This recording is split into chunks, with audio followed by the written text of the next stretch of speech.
শুক্রবার ধর্মতলায় ধুন্ধুমার আন্দোলনের নামে সাংবাদিক নিগ্রহ। শুক্রবার গুন্ডামি, শনিতে গ্রেফতার।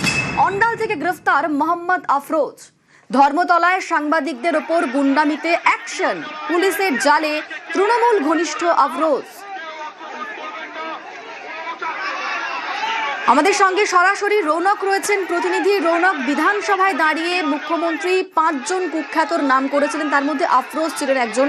ইতিমধ্যেই আফরোজ গ্রেফতার। এই আফরোজকে এবং এই ঘটনায় এখনো পর্যন্ত মোট কতজনকে গ্রেফতার করা হয়েছে? তাকে একেবারে পুলিশ সূত্রে জানা যাচ্ছে এই আফরোজ আদতে মেটিয়াবুজের বাসিন্দা, এবং শুধু তাই নয়, তার যে সোশ্যাল মিডিয়া প্ল্যাটফর্ম বিভিন্ন জায়গায় দেখা যাচ্ছে এই মেটিয়াবুজের তৃণমূল বিধায়ক আব্দুল খালেক মোল্লার অত্যন্ত ঘনিষ্ঠ এই মোহাম্মদ আফরোজ, এবং নিজেকে সেই জায়গায় তথাকথিত গ্যাংস্টার হিসেবে পরিচয় দিতেন। তার এরকম বেশ কয়েকটি দল ছিল, যে দল নিয়ে তারা কিন্তু বেশ কিছু জায়গায় এই ধরনের কার্যকলাপ, অসামাজিক কার্যকলাপ করে বেড়াতেন। এবং তোমায় জানিয়ে রাখবো যে সে তার সোশ্যাল মিডিয়া প্ল্যাটফর্ম থেকেই পাওয়া অভিষেক বন্দ্যোপাধ্যায়ের সঙ্গেও তার ছবি রয়েছে। সেক্ষেত্রে তিনি তৃণমূল কর্মী সমর্থক এমনটাই জানা যাচ্ছে, এবং সেদিন ঘটনার সঙ্গে তিনি সরাসরিভাবে যুক্ত ছিল। যে ভিডিও সামনে আসছে, আমাদের প্রতিনিধি তাকেই কিন্তু বেধড়ক মারধর করা হচ্ছিল, এবারে টার্গেট করা হচ্ছিল। অর্থাৎ যে অবৈধ জমায়েত এবং এই যে একটা দুষ্কৃতিমূলক কার্যকলাপ, সাংবাদিকদের ঘিরে ধরে মারধর করা, এর পেছনে একটা প্রি প্ল্যান ছিল, অর্থাৎ পূর্ব পরিকল্পনা ছিল তাদের। কারণ তারা কিন্তু এই নিট আন্দোলনের দাবি নিয়ে এখানে আসেনি। দেখা যাচ্ছে যে তাদের মুখে খালি সাংবাদিকদের সঙ্গে অভব্য আচরণ করা বা তাদেরকে টার্গেট করা, পুলিশকে টার্গেট করা, এই একটা মাইন্ডসেট নিয়েই কিন্তু এই আফরোজ এবং আফরোজের সঙ্গে আরো যাদেরকে আইডেন্টিফাই করা হয়েছে, এদের মধ্যে বেশ কয়েকজন কিন্তু এই মাইন্ডসেট নিয়ে এখানে এসেছিল।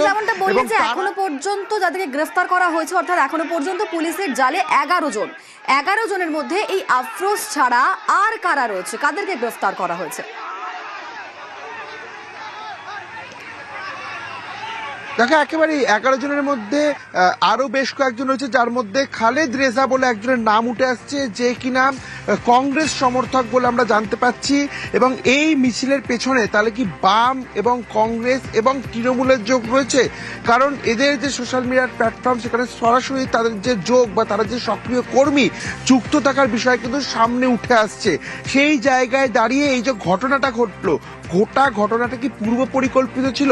অর্থাৎ ধর্মতলায় মিছিল আসার পর এরকমই একটা ভাঙচুর বা ভ্যান্ডালিজমের ঘটনা ঘটানো হবে, এরা পূর্ব পরিকল্পিত ভাবেই কি এটা মাইন্ডসেট করে এসেছিল? এই বিষয়ে কিন্তু পুলিশ খতিয়ে দেখছে। এখনো পর্যন্ত এই ঘটনায় মোট 11 জনকে গ্রেফতার করা হয়েছে। তুমি আবারও জানিয়ে রাখবো, আজ কিছুক্ষণ পর কিন্তু এই গ্রেফতারির সংখ্যা আরো বাড়বে। অর্থাৎ যে 70 জনকে বিভিন্ন ফুটেজ দেখে আইডেন্টিফাই করা হয়েছে, তাদের মধ্যে আরো বেশ কয়েকজনকে কিন্তু গ্রেফতার করা হবে। এবং যে 4 জনের নাম মুখ্যমন্ত্রী বলেছেন, তার মধ্যে মোহাম্মদ আফরোজকে গ্রেফতার করা হয়েছে।